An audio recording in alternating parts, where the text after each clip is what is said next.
সুধী দর্শক, আসসালামু আলাইকুম। আমন্ত্রণ জানাচ্ছি চ্যানেল এস সংলাপ অনুষ্ঠানে। মুক্তিযুদ্ধের সপক্ষের শক্তি ও বিপক্ষের শক্তি, এই স্লোগানটি ছিল বিগত ফ্যাসিস্ট আওয়ামী লীগের সবচেয়ে বড় অস্ত্র। রাজনীতিক বিশ্লেষকদের মতে এই ধারা তৈরি করে দেশের মানুষকে দুভাগে বিভক্ত করতে সক্ষম হয়েছিল দলটি। এই মোক্ষম অস্ত্রটি ব্যবহার করে বিরোধী দলের নেতাকর্মীদের উপর নিপীড়ন, নির্যাতন, হামলা মামলা করার পাশাপাশি গুম খুনের মতো মানবতা বিরোধী কর্মকাণ্ড চালানোর অভিযোগও রয়েছে দলটির বিরুদ্ধে। বিগত সরকারের আমলে সরকার বিরোধী যে কোনো আন্দোলনকে স্বাধীনতা বিরোধী ও রাজাকার তকমা দিয়ে আন্দোলন দমাতেও সক্ষম হয়েছিল দলটি। তবে 24শে জুলাই অভ্যুত্থানে সে তকমা কাজে লাগাতে পারেনি দলটি। ছাত্র জনতার আন্দোলনে ক্ষমতা ছাড়তে হয় আওয়ামী লীগকে। কিন্তু ত্রয়োদশ জাতীয় সংসদ নির্বাচন ঘিরে আবারও সামনে আসছে ৭১ এবং ৭১-এর সেই মহান মুক্তিযুদ্ধ। পক্ষ বিপক্ষ নিয়ে দেশের বৃহৎ রাজনৈতিক দলগুলোর শীর্ষ নেতাদের বক্তব্যে উঠে আসছে মুক্তিযুদ্ধে অবদানের কথা, উঠে আসছে মুক্তিযুদ্ধের বিরোধীদের কথা। দুদলের নেতাদের এমন বক্তব্য ক্রমশ উত্তপ্ত হয়ে উঠছে রাজনীতির মাঠ। আজ বিএনপি মহাসচিব মির্জা ফখরুল ইসলাম আলমগীর বলেছেন, ৭১ ভোলাতে চায় মুক্তিযুদ্ধ বিরোধীরা। দর্শক, তাই আমরা আলোচনার বিষয় নির্ধারণ করেছি ৭১ ভোলাতে চায় মুক্তিযুদ্ধ বিরোধীরা। আলোচনা হবে সমসাময়িক বিষয় নিয়ে। আলোচনা করবার জন্য স্টুডিওতে উপস্থিত আছেন, আমার ডানে আছেন হেলেন জেরিন খান, সাবেক এমপি ও শিক্ষা বিষয়ক সহসম্পাদক বিএনপি। হেলেন জেরিন খান, আপনাকে অসংখ্য ধন্যবাদ সময় দেওয়ার জন্য। আমার বাই আছেন আমিরুল মোমিনিন মানিক, সাংবাদিক ও লেখক। আমিরুল মোমিনকে আপনাকে অসংখ্য ধন্যবাদ সময় দেওয়ার জন্য। দর্শক, পুরো অনুষ্ঠান জুড়ে আপনাদের সাথে আছি আমি জয়নুল আবেদিন। বলছিলাম ৭১ ভোলাতে চায় মুক্তিযুদ্ধ বিরোধীরা। আমি একটু প্রথমেই যেতে চাই সাংবাদিক, যেহেতু আমিরুল মোমিনিন মানিক দীর্ঘদিন সাংবাদিকতা করেছেন, এখন বেশ আলোচক হিসেবে যাচ্ছেন বিভিন্ন টেলিভিশনে টক শোগুলোতে। আমিরুল মোমিনিন মানিক আজকে মির্জা ফখরুল ইসলাম আলমগীর ঠাকুরগাঁও একটা প্রোগ্রামে বলেছেন, ধর্মকে ব্যবহার করে একটি চক্র ভেদাভেদ সৃষ্টি করছে, নির্বাচন বানচালের চেষ্টা করছে। তার আরেকটি বক্তব্য, একই সাথে একটি পক্ষ মুক্তিযুদ্ধের চেতনা বানচালের চেষ্টা করছে, ৭১-এর ত্যাগের কথা ভুলিয়ে দেওয়ার চেষ্টা চলছে। আমার প্রশ্ন হলো, মির্জা ফখরুল ইসলাম আলমগীর বলেছেন ৭১-কে ভোলাতে চায় মুক্তিযোদ্ধারা, বা দুঃখিত মুক্তিযুদ্ধ বিরোধীরা। নির্বাচন ঘিরে হঠাৎ করে আবার মুক্তিযুদ্ধ, মুক্তিযুদ্ধের চেতনা, মুক্তিযুদ্ধ বিরোধী, রাজাকার, এই বিষয়গুলো আবার কেন সামনে নিয়ে আসা হচ্ছে? অনেক ধন্যবাদ চ্যানেল এসকে, আপনাকে সহ আলোচক জেরিন আপাকে এবং এই মুহূর্তে যারা দেখছেন। ২৪-এর গণ অভ্যুত্থানের পর আমাদের সবারই একটা প্রত্যাশা ছিল বা স্বপ্ন ছিল যে নতুন বাংলাদেশ বিনির্মাণ হবে। গত ১৪ মাস ধরে সেই নতুন বাংলাদেশ তৈরির নানা ধরনের উদ্যোগ এবং প্রচেষ্টা আমরা দেখেছি। প্রথমত সংস্কার, বিচার এবং নির্বাচনের পথে এগিয়ে যাওয়া। এই ১৪ মাসে জন আকাঙ্ক্ষা কতটা প্রতিফলিত হয়েছে, বা এই সরকার জন আকাঙ্ক্ষার কাজ কতটা করতে পেরেছে, নাকি পুরনো বাইনারির মধ্যে আমরা ঘুরপাক খাচ্ছি? বিএনপি মহাসচিব মির্জা ফখরুল ইসলাম আলমগীর যে মন্তব্য করেছেন, সেই মন্তব্যের সুতো ধরে আমি সবার প্রথমে বলতে চাই যে আমি একজন মুক্তিযোদ্ধার সন্তান। আমার বাবা মুক্তিযুদ্ধের সম্মুখ যুদ্ধে অংশ নিয়েছেন। তার সাথেই যিনি ছিলেন তিনি শহীদ হয়েছেন নেত্রকোনায় একটি যুদ্ধে। তো সেই জায়গা থেকে দাঁড়িয়ে অবশ্যই আমি মনে করি যে মুক্তিযুদ্ধের যে মূল স্পিরিট, সাম্য, মানবিক মর্যাদা এবং সামাজিক ন্যায় বিচার, সেটাকে আমি ধারণ করি। কিন্তু আমরা গত ১৬ বছর ধরে দেখেছি যে মুক্তিযুদ্ধ নিয়ে চেতনাবাজি হয়েছে এবং মুক্তিযুদ্ধকে নিপীড়নের হাতিয়ার হিসেবে ব্যবহার করেছে আওয়ামী লীগ। দেখুন, মুক্তিযুদ্ধকে কেউই অস্বীকার করে বাংলাদেশে তার অস্তিত্ব নিয়ে টিকে থাকতে পারবে না, কারণ এই রাষ্ট্রের জন্মটি তো হয়েছে মুক্তিযুদ্ধের মধ্য দিয়ে। আবার দেখুন, ৪৭কেও অস্বীকার করা যাবে না, কারণ ৪৭ যদি না হতো তাহলে তো বাংলাদেশ আমরা পেতাম না ৭১-এ। আবার ২৪ কেন অপরিহার্য? কারণ ২৪-এ আসলে আমাদের মুক্তিযুদ্ধের চেতনা পুনরুদ্ধার হয়েছে, আমাদের স্বাধীনতা সার্বভৌমত্ব রক্ষা হয়েছে। ২৪ যদি না হতো তাহলে ফ্যাসিজমের অন্ধকার এতটাই প্রগাঢ় হতো যে এখানে হিটলারের চেয়েও খারাপ শাসন নেমে আসতো সম্ভবত। তো সেই জন্য আমি বলছি যে নতুন বাংলাদেশে মুক্তিযুদ্ধ ইস্যুতে প্রেসিডেন্ট জিয়াউর রহমান যে ভূমিকা নিয়েছিলেন, সেই ভূমিকাটা এখন খুবই প্রাসঙ্গিক। কেমন ভূমিকা? প্রেসিডেন্ট জিয়াউর রহমান কিন্তু তার শাসনকালে একটা সমন্বয়বাদী পরিস্থিতি তৈরি করতে চেয়েছিলেন। তিনি তার সরকারে যেমন শাহ আজিজুর রহমান বা মুশিউর রহমান যাদু মিয়াকে নিয়েছিলেন, একইভাবে অসংখ্য তরুণ মুক্তিযোদ্ধা, কর্নেল অলি, মেজর হাফিজ থেকে শুরু করে অসংখ্য মুক্তিযোদ্ধাদের নিয়ে তিনি দেশ গঠনে নতুন অভিযাত্রা শুরু করেছিলেন।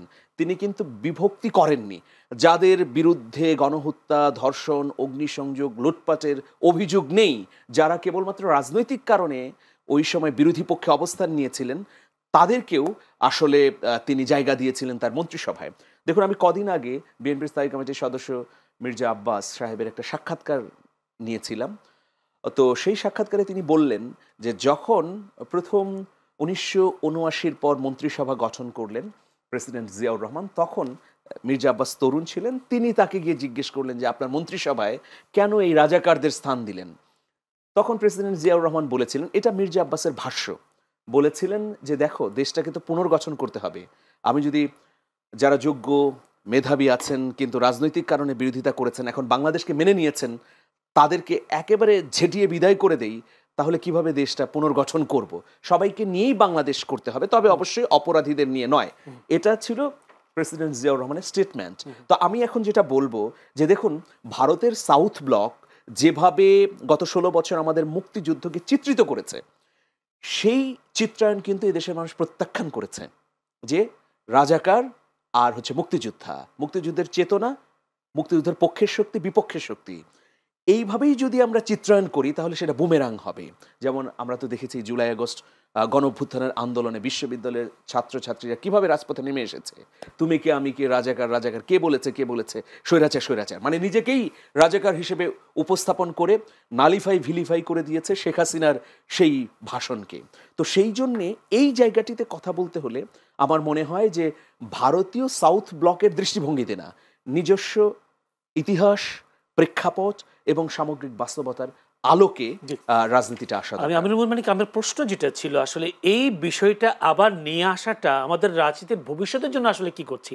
আমাদের কি আমরা আমাদের আদর্শের কথা তুলে ধরে নতুন বাংলাদেশ গড়ার যে একটা স্বপ্ন, সেই স্বপ্নের কথা না বলে কেন আবার মুক্তিযুদ্ধের পক্ষে বিপক্ষের বিষয়গুলো নিয়ে আসছে? এটা আমাদের জন্য হিতে বিপরীতে কোনো কারণে বুমেরাং হবে কিনা আবার নতুন করে? এসবের মধ্য দিয়ে যদি বিভক্তি তৈরি হয় তাহলে গণ অভ্যুত্থান নস্যাৎ হতে পারে। আর যদি কারো বিরুদ্ধে সুস্পষ্ট অভিযোগ থাকে তাহলে তার বিষয়গুলো আদালতে উত্থাপন করা। আমি এখানে তথ্য দিয়ে দিই যে আন্তর্জাতিক অপরাধ ট্রাইব্যুনাল কিন্তু এখন নতুন ধারা পরবর্তীতে সংযোজন করেছে যে গণহত্যার দায়ে দলকে অভিযুক্ত করা যাবে। বিগত সময়ে, বর্তমান সময়ে, অনাগত ভবিষ্যতে যারা বা যে রাজনৈতিক দল গণহত্যায় যুক্ত থাকবে তাদেরকে বিচার করতে পারবে এই আইনে। তো সুতরাং আমাদের আসলে প্র্যাগমেটিক হওয়া উচিত, বাস্তবমুখী হওয়া উচিত মনে হয়, বিভক্তির রাজনীতি না করে, আমি মনে করি। ধন্যবাদ। হেলেন জেরিন খান, আমিনুল মানিক একটু বলার চেষ্টা করেছেন শহীদ প্রেসিডেন্ট জিয়াউর রহমান, যিনি ক্ষমতা গ্রহণের পর সমন্বয়বাদী পরিবেশ তৈরি করবার চেষ্টা করেছেন।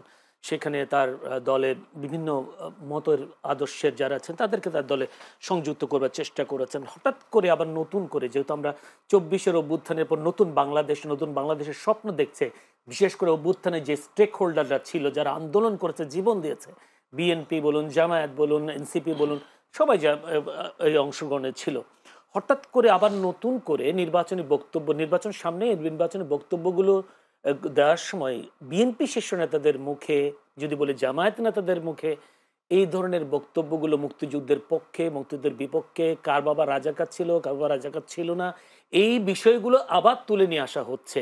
এটা কি, এখানে আপনি কিভাবে দেখছেন আসলে আমাদের ভবিষ্যৎ যে রাজনীতি, ভবিষ্যৎ যে বিভক্তির দিকে আবারও যাচ্ছে কিনা?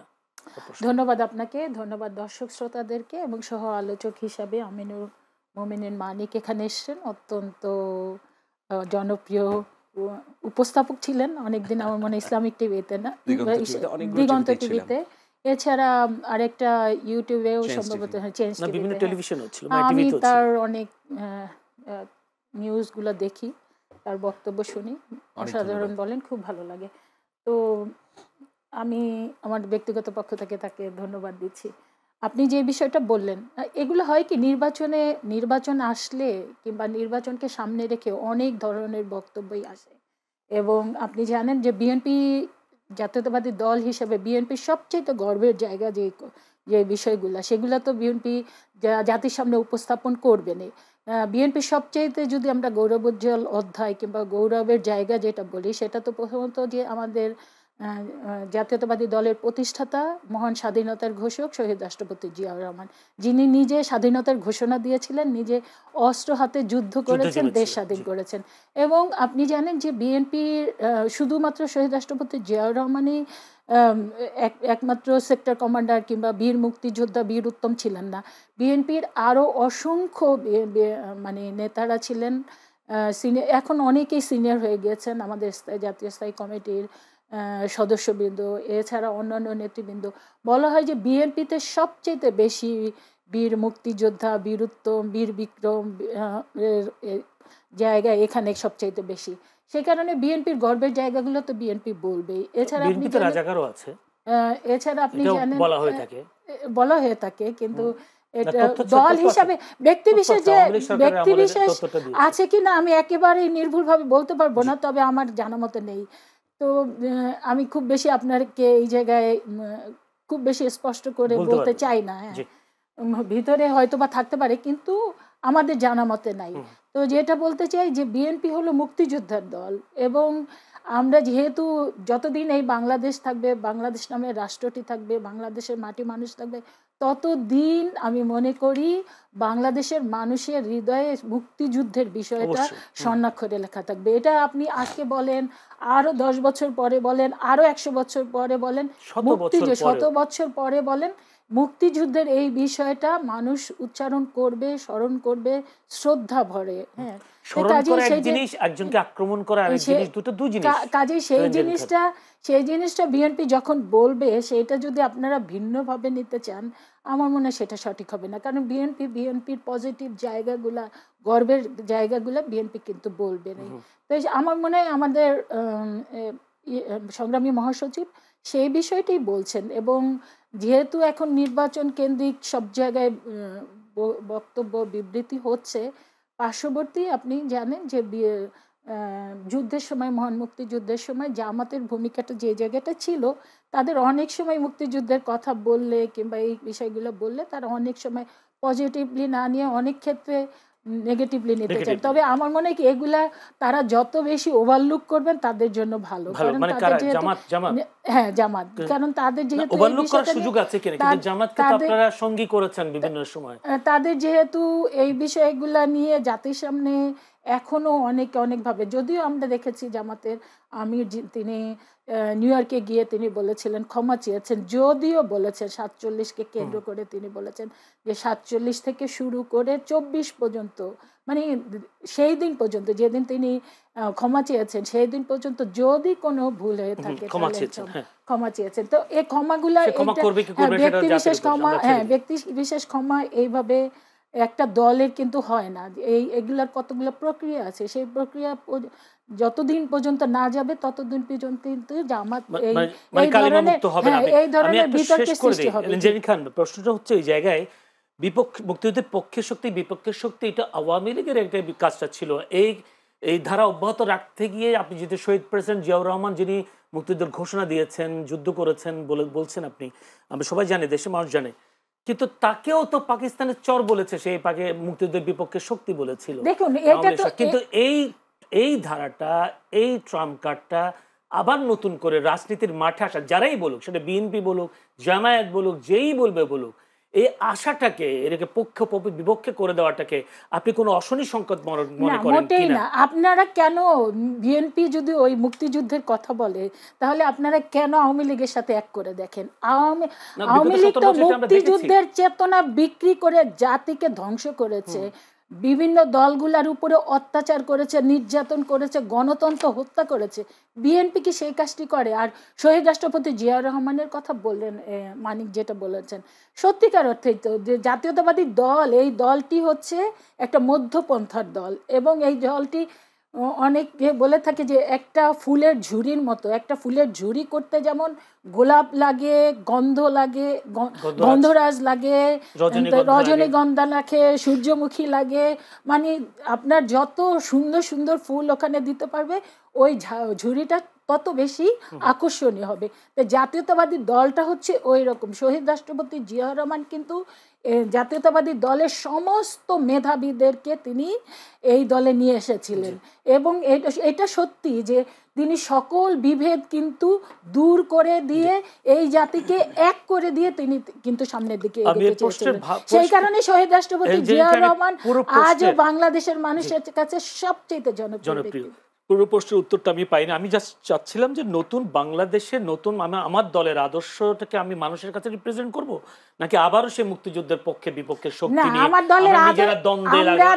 দলের আদর্শ বলতে গেলে অবশ্যই সেখানে মুক্তিযুদ্ধ চলে আসবে। মুক্তিযুদ্ধকে বাদ দিয়ে আমার দলের আদর্শকে আমরা পুরোপুরি বলতে পারবো না। আমি আসবো আপনার কাছে আরেকটা বিষয় নিয়ে। আরেকটা বিষয়, সম্ভবত বিএনপি মহাসচিব আজকেও তিনি বলেছেন ধর্মকে ব্যবহার করে একটি চক্র নির্বাচন বানচালের চেষ্টা করছেন। তিনি বলছেন সম্ভবত জামাতকে উদ্দেশ্য করে তিনি এই কথাটা বলছেন যে আসলে নির্বাচন বানচাল করার চেষ্টা করছে। কেন, কিভাবে করছে সে প্রশ্ন আমি পরে যাচ্ছি। এরপরে সালাউদ্দিন আহমেদ বিএনপি স্থায়ী কমিটির সদস্য, তিনি বলেছেন আমরা মওদুদীর ইসলামের অনুসারী নই, আমরা মদিনার ইসলামের অনুসারী। সেটাও নিশ্চয়ই জামায়াতকে বলেছে তারা, যেহেতু মওদুদী তাদের নেতা, তারা এটা বলে। তো সেই ক্ষেত্রে আমার প্রশ্নটা হলো মওদুদী ইসলাম, তারা বলছে মদিনা ইসলামের অনুসারী বিএনপি, কিন্তু মদিনার ইসলামের সাথে মওদুদী ইসলাম বা জামায়াতের ইসলামের কোনো সাংঘর্ষিক আছে কিনা, কোনো সংঘর্ষ আছে কিনা? আচ্ছা, যেহেতু নির্বাচন ঘনিয়ে আসছে, অনেক ধরনের কথাবার্তা হচ্ছে, তাই না? একদল আরেক দলকে বিদ্ধ করছে, এগুলোকে আমি সাধারণত বলি যে ক্রিস্পি টক বা কুড়মুড়ে আলোচনা। তো এখানে বিষয় হলো কি যে আমরা গণ অভ্যুত্থানের পরে যেটা চেয়েছিলাম যে আলোচনাগুলো শুনে মানুষ বিরক্ত না হবে। যেমন আমি বলি যে বয়ান তৈরি খুবই গুরুত্বপূর্ণ একটা ব্যাপার। বিএনপি তার গৌরবান্বিত প্রতিষ্ঠাতা শহীদ প্রেসিডেন্ট জিয়াউর রহমানের জীবনী তুলে ধরুক, তার অবদান তুলে ধরুক, বেগম খালেদা জিয়ার আপসীন সংগ্রাম তুলে ধরুক, সেটাতে কিন্তু মানুষ উৎফুল্ল হয় বা মানুষ এটাকে চমৎকারভাবে গ্রহণ করে। কিন্তু এখানে সাম্প্রতিক সময়ে দেখছি যে বিএনপি এবং জামাতের মধ্যে প্রতিনিয়ত নানা ধরনের দ্বন্দ্ব সংঘাত তৈরি হচ্ছে। সেটাতে আবার সাধারণ মানুষ বিরক্ত হচ্ছে। আমি কেন বলছি বিরক্ত হচ্ছে? যে সাধারণ মানুষ মনে করছে যে এই দুটি দল তো দীর্ঘদিন ধরে একসাথে আন্দোলন করেছে, 16 বছর তো বটেই। 91 সালেও বিএনপি জামাতের সমর্থন নিয়েছে, আবার 2001 সালে যখন ক্ষমতা এসেছে জামাতের নেতাদের মন্ত্রী বানিয়েছে। তাহলে এখন জামাত কেন বিএনপিকে বিদ্ধ করছে, বিএনপি কেন জামাতকে বিদ্ধ করছে? তারা চাচ্ছে যে জনগণের কাছে কমিটমেন্ট করুক, বিএনপিও করুক, জামাতও করুক। জামাত অহেতুক বিএনপিকে সমালোচনা না করুক, বিএনপি জামাতকে সমালোচনা না করুক, কারণ তারা একসঙ্গেই ছিল, দীর্ঘ সময় ফ্যাসিবাদের বিরুদ্ধে লড়াই করছে।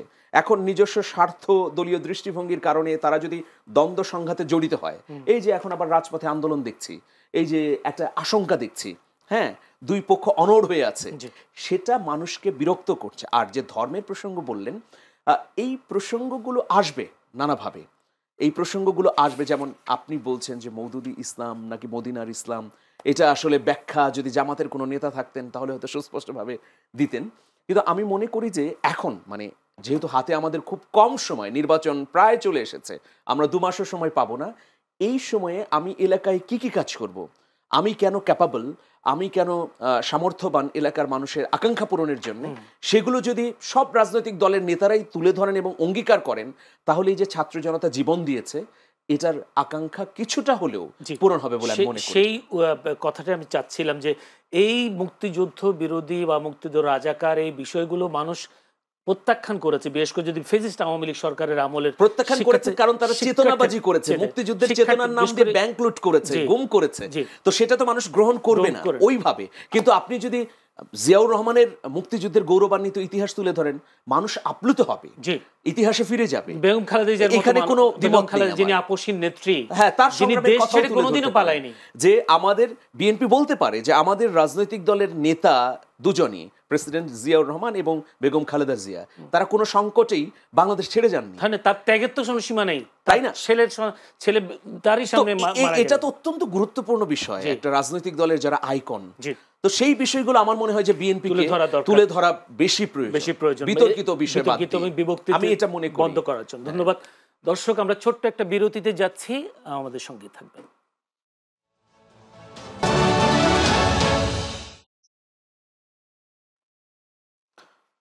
দর্শক, আবারও আমন্ত্রণ চ্যানেলের সংলাপ অনুষ্ঠানে। আহ, আমরা দেখছি, আমি একটু হেলেন জেরিন খানের কাছে যেতে চাই বিরতির পর।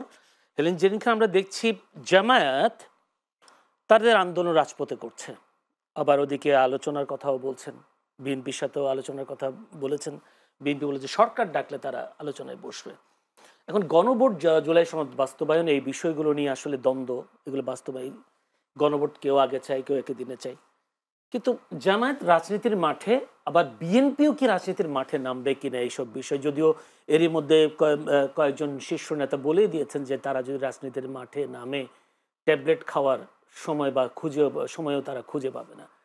আসলে কি বিএনপিও কি রাজনীতির মাঠে নেমে রাজপথকে উত্তপ্ত করতে চায় কিনা? দেখেন, ইংরেজিতে একটা কথা আছে, নেসেসিটি নোজ নো ল, প্রয়োজন কোনো আইন মানে না। হ্যাঁ, যদি প্রয়োজন বোধ হয় তখন অনেক কিছুই করতে হয়। তবে এখন পর্যন্ত বিএনপির মাঠে নামার কোনো ইচ্ছে নাই, কারণ বিএনপি সবসময় মনে করে এবং ডে ওয়ান থেকে যেটা বলেছে যে অন্তর্বর্তীকালীন সরকারটি হচ্ছে আমাদের সরকার, এই সরকারকে সফল করার দায়িত্ব মানে আমাদের, মানে স্বৈরাচার, বিশেষ করে এই মাফিয়া বিরোধী, ফ্যাসিস্ট বিরোধী যারা যে সমস্ত দলগুলো ছিল আমাদের প্রত্যেকের। হ্যাঁ, সেই কারণে বিএনপি এখন পর্যন্ত এই অন্তর্বর্তীকালীন সরকারকে সর্বাত্মক সহায়তা করতে চায় এবং বিএনপি এই অন্তর্বর্তীকালীনটি সফল হোক। বিশেষ করে যেহেতু অন্তর্বর্তীকালীন সরকারের প্রধান উপদেষ্টা, নির্বাচন কমিশনার, অন্যান্য উপদেষ্টা তার বারবার করেই বলছেন যে ফেব্রুয়ারির রমজানের আগে, অর্থাৎ মধ্য ফেব্রুয়ারির পূর্বেই একটা বাংলাদেশে অবাধ, সুষ্ঠু, নিরপেক্ষ নির্বাচন হতে যাচ্ছে। বিএনপির মূল লক্ষ্য হলো ওটা, যে একটা বাংলাদেশে দীর্ঘ 17 বছর বাংলাদেশের মানুষ নির্বাচনবিহীন অবস্থায় আছে, বাংলাদেশের গণতন্ত্রকে হত্যা করা হয়েছে এবং এই গণতন্ত্র পুনরুদ্ধারের জন্যই আমাদের বিএনপির হাজার হাজার না লক্ষ লক্ষ নেতাকর্মীকে জীবন দিতে হয়েছে। আমাদের লক্ষ লক্ষ, প্রায় কোটির মতো নেতাকর্মীর মামলা শিকার হয়েছে। দেশনেত্রী বেগম খালেদা জিয়াকে 75-76 বছর বয়সে তাকে জেলে যেতে হয়েছে। আমাদের অ্যাক্টিং চেয়ারম্যান জনাব তারেক রহমানের মেরুদণ্ড ভেঙে দেওয়া হয়েছে, তিনি আজও দেশে আসতে পারেন নাই। তো এত কিছুর বিনিময়ে আমাদের মানে একটাই হলো লক্ষ্য, সেটা হলো বাংলাদেশের মালিক হচ্ছে জনগণ, সেই জনগণের মালিকানা আমাদের ফিরিয়ে দেবে এবং সেই মালিকানার ফিরিয়ে দেওয়ার প্রধান শর্ত হচ্ছে একটা অবাধ, সুষ্ঠু, নিরপেক্ষ নির্বাচন। আমরা মূলত সেই জায়গাটাই যেতে চাই। তো এই জন্য আমাদের আমরা যা করণীয় সেটাই কিন্তু করে যাচ্ছি। আরেকটা হলো যে এখানে আপনি এর আগে যে প্রশ্ন বলছিলেন যে সাধারণ মানুষের চিন্তা ভাবনা, দেখেন আমি ব্যক্তিগতভাবে একদম তৃণমূল থেকে উঠে আসা একজন নেত্রী। মানে আমার ধরেন আমি ছাত্র জীবন পার করে তার পরবর্তীতে আমি 2008 সালে নির্বাচন করেছি, এবারও আমি নির্বাচন করতে চাচ্ছি। সাধারণ মানুষের সাথে আমার সবসময় কানেকশন, কিন্তু এই নির্বাচনটা কেন্দ্র করে আরও বেশি কানেকশন। তা আমি সবসময় মানুষের মানে কি বলবো, মানুষের মন থেকে, মানুষের চিন্তা থেকে, মানুষের চাওয়া পাওয়া থেকে আমি যেটা পাই সেটা হলো যে মানুষ শান্তি চায়। মানুষ আসলে কোনো রকমের, এখন আমরা যেই ফ্যাসিস্ট বিরোধী যেই দলগুলো আছি, এই দলগুলো আমরা কোনো রকমের বিরোধে জড়াই, এটা তারা কোনো অবস্থাতে মেনে নিতে চায় না। আর একটা, হ্যাঁ, সাধারণ মানুষ চায় না। আর দেখেন বিভিন্ন কনস্টিটিউয়েন্সিতে গেলে তারা কি চায়, তারা একজন ভালো নেতা চায়, যে যাকে তারা ভোট দিবে, যে তাদেরকে প্রোটেকশন দিবে, যে তাদেরকে কোনো রকমের ঝামেলায় ফেলবে না, যা তাকে হ্যাস্ত করবে না, তাকে মামলা দিয়ে ঝামেলা করবে না, সে একটা দুঃখের কথা গিয়ে তার কাছে বলতে পারবে এবং সেটা শুনে তার সমস্যার সাথে সমাধান করবে। এইটা হলো সাধারণ মানুষের চাওয়া পাওয়া।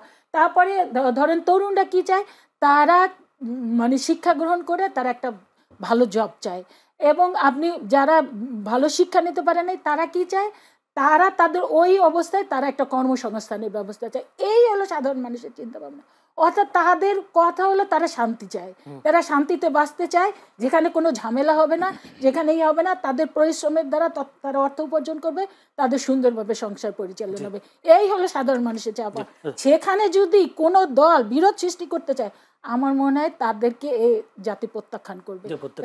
এই জায়গাটা আমাদের সবসময় সব রাজনীতিবিদদেরকে দায়িত্বশীল ভূমিকা রাখা দরকার। সব রাজনীতি দেখেন, সবচেয়ে বড় কথা এখান থেকে সবচেয়ে বড় এক্সাম্পল আমি শুনেছি বেশ কয়েকজন, যেমন মাহমুদুর রহমান মান্না বলেছেন, তারপরে হেফাজতের মামুনুল হক বলেছেন তাদের বক্তব্যে যে আমাদের দেশনেত্রী বেগম খালেদা জিয়ার সাথে এই 36শে জুলাই পরে সাক্ষাৎ করতে গিয়েছিলেন, তারা জানতে, ইভেন আসিফ নজরুল উপদেষ্টা বলেছিলেন যে শেখ হাসিনা সম্পর্কে আপনার কোনো, বলছে মানে উনি ওই প্রসঙ্গই যেতে চান নাই।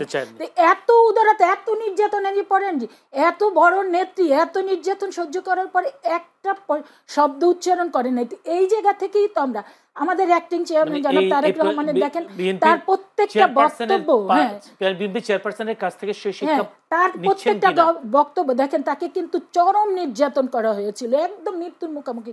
আমি একদম স্বচক্ষে দেখেছি যেদিন তিনি লন্ডনে গেলেন বাংলাদেশ থেকে, তার গায়ে কিন্তু কোনো মাংস ছিল না, একদম হাড় ছিল, মানে এত নির্যাতন করেছে আমাদের অ্যাক্টিং চেয়ারম্যান। তারপর তার ভাই হারিয়েছে, মাকে এখানে রেখেছে, মা 6 বারের মতো মৃত্যুর মুখোমুখি হয়েছে, তারপরে তো একটা শব্দ তারা কিন্তু বেফাস কখনো উচ্চারণ করে নাই।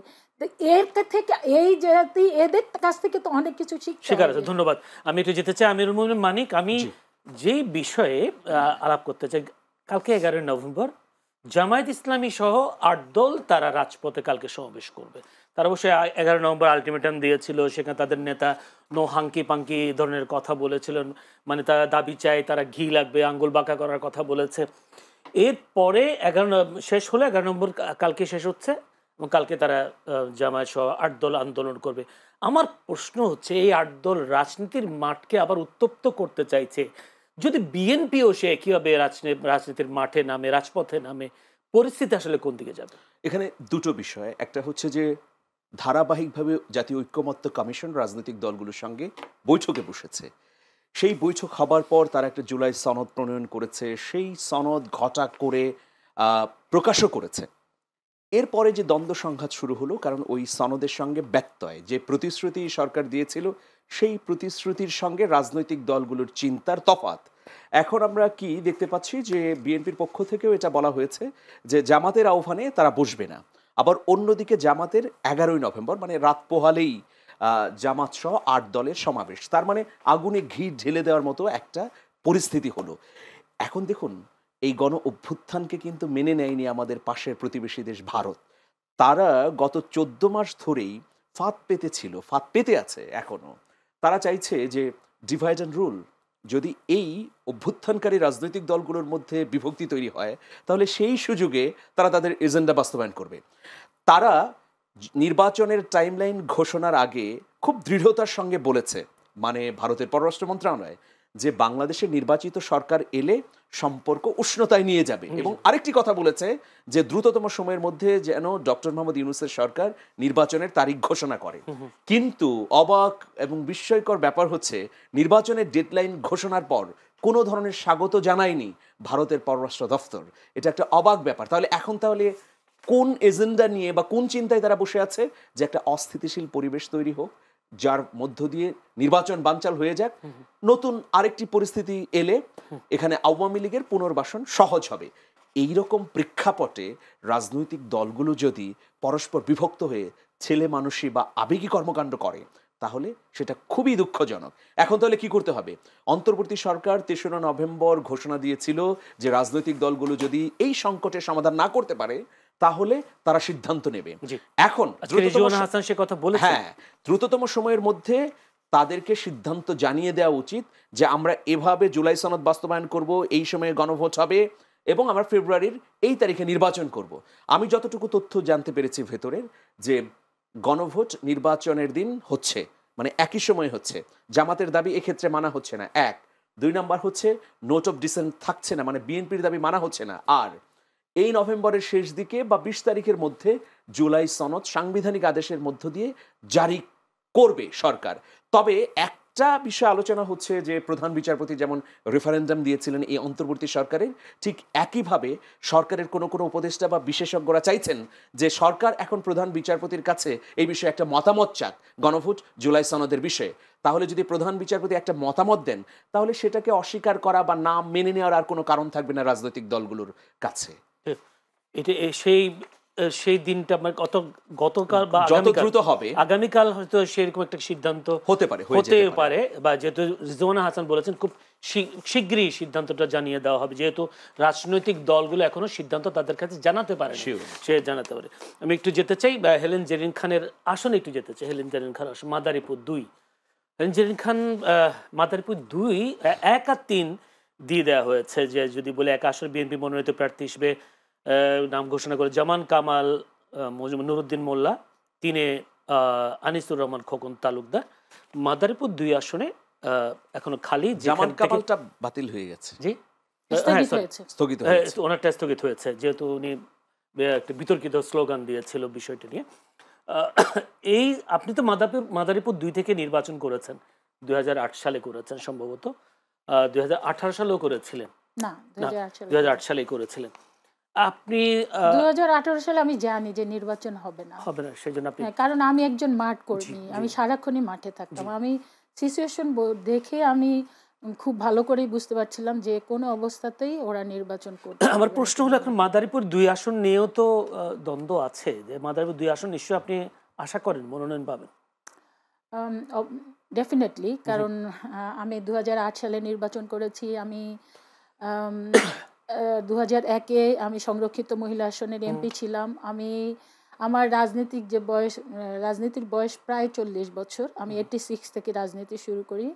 আমি ইডেন কলেজে কনভেনার ছিলাম, ইডেন কলেজে নির্বাচিত ভিপি ছিলাম, আমি ছাত্র দলের সেন্ট্রাল ভাইস প্রেসিডেন্ট ছিলাম। এই প্রথম কোনো মেয়েকে সেন্ট্রাল ভাইস প্রেসিডেন্ট আমার প্রাণপ্রিয় নেত্রী দেশনেত্রী বেগম খালেদা জিয়া আমাকে শুরু করেছেন। পরবর্তীতে আমি মাদারীপুর জেলা বিএনপির সাধারণ সম্পাদকের দায়িত্ব প্রায় 10 বছরের মতো পালন করেছি। এরপরে আমি একটা ফ্রি ফেয়ার ইলেকশন দিয়ে, একটা সম্মেলন দিয়ে আমি প্রেসিডেন্ট সেক্রেটারি সাংগঠনিক সরাসরি নির্বাচনের মাধ্যমে দিয়ে তাদেরকে দিয়ে তারপরে আমি সেন্ট্রালে আসি। সেন্ট্রাল টু মাদারীপুর 2 জায়গাতেই আমি কাজ করি, এবং দুঃসময়ে দেখা গিয়েছে কখনো কখনো মাদারীপুরে প্রোগ্রাম সেন্ট্রাল থেকে থ্রো করেছে, হয়তো জাতীয় স্থায়ী কমিটির কোনো নেতাকে দিয়েছে, ওখানকার কেউ নেতা কিন্তু নেবার সাহস পায় নাই। আমি দায়িত্ব নিয়ে, যেমন আমাদের ডক্টর আব্দুল মঈন খান স্যার, তাকে আমি নিয়েছিলাম, এবং আমার বাড়িতে তার পদধূলি আমার বাড়িতে পড়েছিল, এবং আমার এলাকাতেই আমি প্রোগ্রাম করতে পেরেছিলাম। তারপরে ইকবাল হাসান মোহাম্মদ টুকু ভাই, তিনি গিয়েছিলেন। তারপরে আমাদের তারপরে মহিলা দলের সভাপতি। হ্যাঁ, আমি এই কাজগুলো করেছি। আর হলো আরেকটা হলো যে আমি ব্যক্তিগত আমি যেটা করেছি, আমি যখন মহিলা দল ইডেন কলেজে ভিপি, তারপরে মহিলা এমপি হিসেবে, সেই সময় ধরেন আমার চর্মগুড়িয়া কলেজের, ওটা অনেকে বলে যে আমারই কলেজ, নাজিমউদ্দিন কলেজে আমি একটা মহিলা হোস্টেল করেছি। আর আমি এটা বাংলাদেশের ইতিহাসে এটা একটা হিস্ট্রি হয়ে থাকবে। সেটা হলো আমি আমার পৈতৃক ভিটা 2001-এ যখন বিএনপি ক্ষমতায় ছিল, সেই সময় আমি আমার পৈতৃক ভিটা দিয়েছি। সেখানে একটা শিশু সদন করা হয়েছে, প্রায় 100 এতিমখানা। আর এবার এসে আমি যেটা করেছি, আমার বাবা মার নামে একটা ক্লিনিক করে দিয়েছি। সেখানে একজন এমবিবিএস ডাক্তার, সে বিনা টাকায় চিকিৎসা দেয় এবং প্রাথমিক যে ওষুধ সেটা। আমি এই কাজগুলা করেছি। কাজেই আমি মনে করি যে মাদারীপুর 2-এর যত সাধারণ লোকজন আছে তারা মনে প্রাণে চায় হেলেন জেরিন খান হোক। কিন্তু আমার প্রশ্ন হলো, দলের জন্য এত অবদান, সামাজিক কাজ করেছেন, দলের জন্য অবদান রেখেছেন, ত্যাগ তিতিক্ষা করেছেন, বিগত 17 বছর নির্যাতনের শিকার হয়েছেন, এরপরও আপনাকে মাদারীপুর 2 আসনে মনোনয়ন দিল না? দেন নাই, সেটা না, ওটা স্থগিত আছে। দিতে পারতো আপনাকে চাইলে, স্থগিত রেখেছে বা মনোনয়ন দেয়নি। আমি যদি ধরি এটা আমি এখনো বলতে পারি না, তবে আমি আশাবাদী যে মনোক্ষুণ্ণ হয়েছেন কিনা। না, মোটেই না, মোটেই না। দ্বিতীয় প্রশ্ন হলো, আপনার ওই মাদারীপুর 2 আসনে জাহানদার আলী, যিনি মাদারীপুর জেলা বিএনপি সদস্য সচিব, তিনি এখন মনোনয়ন প্রত্যাশী। তিনি বিশাল বিশাল মিছিল করছেন ওখানে। আপনি কোন মিছিল করেছেন? অসংখ্য মিছিল করেছি। আজকে গতকালকে আমার মিছিল হয়েছে, গত পরশু হয়েছে, রেগুলার হয়েছে, আজকেও হয়েছে। প্রতিদিন আমার মিছিল হয়, এবং আমি নিজে থেকে তো গণসংযোগ প্রতিদিনই করেছি। তারপরে মিছিল করেছেন। করেছি, অসংখ্য অসংখ্য ধন্যবাদ। প্রতিদিনই সেই আমার মিছিল মিছিলগুলো মিটিং সেই মিছিলগুলো হচ্ছে। কেন্দ্রতে কতটুকু নাড়া দিতে পেরেছে সেটা তো সময় বলে দেবে হয়তো।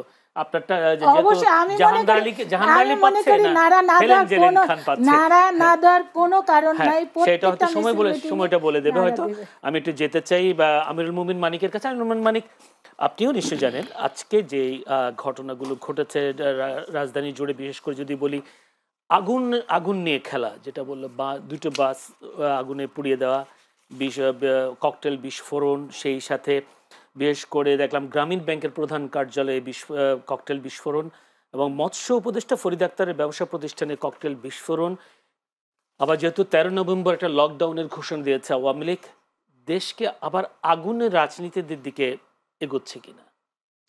আমরা দেখলাম যে লকডাউন কর্মসূচি দেওয়া হয়েছে 13ই নভেম্বর। 13ই নভেম্বর আন্তর্জাতিক অপরাধ ট্রাইব্যুনালে শেখ হাসিনার বিরুদ্ধে দায়ের করা গণহত্যা মামলার রায়ের তারিখ নির্ধারণের কথা আছে। তো এটাকে ঘিরে আওয়ামী লীগ পরিস্থিতি উত্তপ্ত করতে চাচ্ছে বিভিন্ন জায়গায়। আজকে রাজধানীর 4টি জায়গায় ককটেল বিস্ফোরণ হয়েছে। এর মধ্যে দুটো জায়গায় খুব ইম্পর্টেন্ট, একটা হচ্ছে গ্রামীণ ব্যাংকের সামনে, আরেকটি হচ্ছে যে মৎস্য উপদেষ্টার বাসভবন বা ব্যবসায়িক প্রতিষ্ঠানের সামনে। তো পরিস্থিতি উত্তপ্ত করবার জন্য কয়েক হাজার কোটি টাকাও বাজেট করা হয়েছে বলে বিভিন্ন সূত্র বলছে। 1 লাখ বেলুন উড়ানোর কথা হচ্ছে। হ্যাঁ, ঢাকা শহরে 1 লাখ বেলুন উড়িয়ে তাদের পক্ষে দাবিগুলোকে আসলে হাইলাইট করার জন্য নানা ধরনের পরিকল্পনা তারা নিয়েছিল। এটা গোয়েন্দা কার্যালয় থেকেও আজকে বলা হয়েছে, তালিবুর রহমান ব্রিফিংয়ে বলেছেন।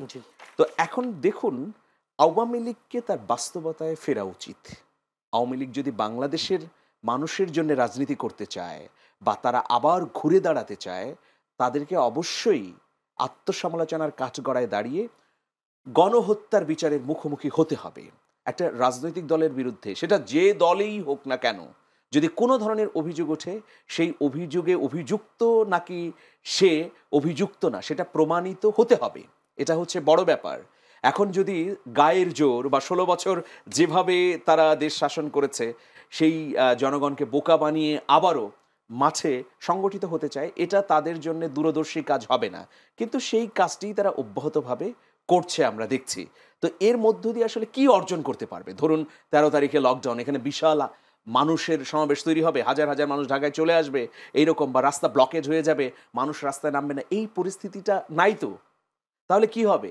তাদের তৃণমূলের কিছু সংখ্যক লোকজন গ্রেফতার হবে, আহত হবে প্রতিপক্ষের এর মধ্যে হামলায়, তাই না? এই ঘটনাই তো ঘটবে। এগুলোকে আমি মনে করি যে আওয়ামী লীগের অদূরদর্শিতা। জুলাই আগস্টে যে গণহত্যা হয়েছে এটা তো মিথ্যা কিছু না, এটা তো বানোয়াট বা এআই দিয়ে তৈরি করা কোনো বিষয় না, এটা পুরো জাতির সামনে স্পষ্ট। তাছাড়া আন্তর্জাতিকভাবে এই গণহত্যার স্বীকৃতিও দিয়েছে জাতিসংঘ। তো এখন এত কিছুর পরে এই পরিস্থিতিটাকে যে উত্তপ্ত করার তারা কৌশল নিয়েছে, এর মধ্য দিয়ে খুব বেশি লাভ করতে পারবে না। তবে আমরা দেখছি যে সরকারের দৃঢ়তা এবং উদ্যোগের ক্ষেত্রে খানিকটা ঘাটতি আছে। এই পরিস্থিতি যে হবে বা ককটেল তারা বিস্ফোরণ করবে, মিছিল করবে, অগ্নিসংযোগ করবে, এটা তো এই সরকার জানে, কিন্তু সরকার যথাযথ উদ্যোগ নিতে কিন্তু পারেনি। কিছুটা নিয়েছে, কিন্তু আরও যে উদ্যোগ নেবার প্রয়োজন ছিল প্রত্যেকটা গুরুত্বপূর্ণ জায়গায়, কেপিআইগুলোতে আইন শৃঙ্খলা রক্ষাকারী বাহিনীর যে নিবিড় তদারকি এবং অবস্থান, সেটার ঘাটতি আছে। এবং এর মধ্যে একটা গুজব ছড়ালো যে সেনাবাহিনী অর্ধেক তুলিয়ে নেওয়া হচ্ছে, পরে আবার ব্রিফিং করে জানানো হলো যে না, সেনাবাহিনীকে তুলে নেওয়া হয়নি।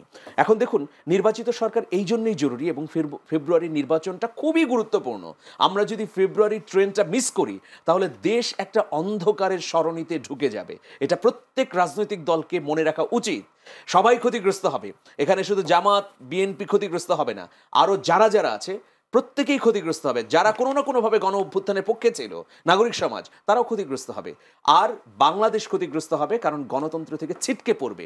এই জন্যে সরকার এইসব নিয়ন্ত্রণ করতে পারবে এবং নির্বাচনের নির্বিঘ্ন পথ তৈরি করবে, এটাই প্রত্যাশা। ধন্যবাদ। আমি একটু হেলেন জেরিন খানের কাছে একটু 1 মিনিট মন্তব্য। সেটা হচ্ছে, ভাই বলছেন যে আওয়ামী লীগকে স্বাভাবিক রাজনীতিতে ফিরতে হবে, মানে তার দায় সে মেনে নিতে হবে, বা সে অভিযুক্ত হোক আর অভিযুক্ত না হোক। আপনি কি মনে, বিএনপি কি মনে করে আসলে আওয়ামী লীগ স্বাভাবিক রাজনীতিতে ফেরার সুযোগ কতটা? দেখুন, 36শে জুলাই যে ঘটনা হয়েছে এবং দীর্ঘ 17 বছর যেভাবে অত্যাচার, নির্যাতন, নিপীড়ন, গুম খুন করেছে, এবং 36শে জুলাই যেটা তো অনেকটা বলা চলে গণহত্যা করেছে। এখনো কিন্তু অসংখ্য হাজার হাজার মানে নাগরিক পঙ্গুত্ব বরণ করছে, তারা এখনো বিছানায় কাতরাচ্ছে, এখনো তারা স্বাভাবিক জীবনযাপনে আসতে পারে নাই, এরকম একটা মুহূর্তে আওয়ামী লীগ কোনো কিছু করবে আর এইটাই জাতি মেনে নেবে, আমার মনে হয় সেটা কখনোই সম্ভব না। তবে বিএনপি তো জানেন সবসময় বিএনপি যেটা হলো যে স্বাভাবিক রাজনীতিতে বিশ্বাস করে, নির্বাহী আদেশে কোনো রাজনৈতিক দল নিষিদ্ধ হোক এই ধরনের কিছু বিএনপি সাপোর্ট করে না। কিন্তু আবার পাশাপাশি এটাও যে আইনের প্রতি শ্রদ্ধাশীল থাকতে হবে। আমাদের যে আওয়ামী লীগ দল হিসাবে যে অন্যায়গুলা করেছে সেটা তো তাদেরকে সেই অন্যায় শাস্তি পেতেই হবে। সেই জন্য আমাদের যে বিশেষ আদালত করা হয়েছে তার মধ্যে দিয়ে যে আইনগতভাবে যে যে ব্যবস্থা নেওয়া হবে সেটার প্রতি বিএনপি অবশ্যই শ্রদ্ধাশীল এবং বিএনপি চায় আইনগতভাবে যা যা করণীয় সেটাই করা। ধন্যবাদ, অসংখ্য ধন্যবাদ। দর্শক, আলোচনা চলছিল ৭১ ভোলাতে চায় মুক্তিযুদ্ধ বিরোধীরা, এই বিষয় নিয়ে আলোচনা হয়েছিল আর বেশ কয়েকটি বিষয় নিয়ে আলোচনায় ছিলেন হেলেন জেরিন খান, সাবেক এমপি ও শিক্ষা বিষয়ক সহ সম্পাদক বিএনপি, ছিলেন আমিরুল মোমিনিন মানিক, সাংবাদিক ও লেখক। দুজনকে আজকের এই অনুষ্ঠানের পক্ষ থেকে প্রাণঢালা অভিনন্দন, শুভেচ্ছা। সেই সাথে দর্শক এতক্ষণ ধৈর্য ধরে আমাদের এই অনুষ্ঠান দেখবার জন্য আপনাদেরও প্রাণঢালা অভিনন্দন, শুভেচ্ছা জানাচ্ছি। সেই সাথে আগামীকাল একই সময়ে চ্যানেলের সংলাপ অনুষ্ঠান দেখার আমন্ত্রণ জানিয়ে আজকের মতো বিদায় নিচ্ছি। ভালো থাকবেন সবাই।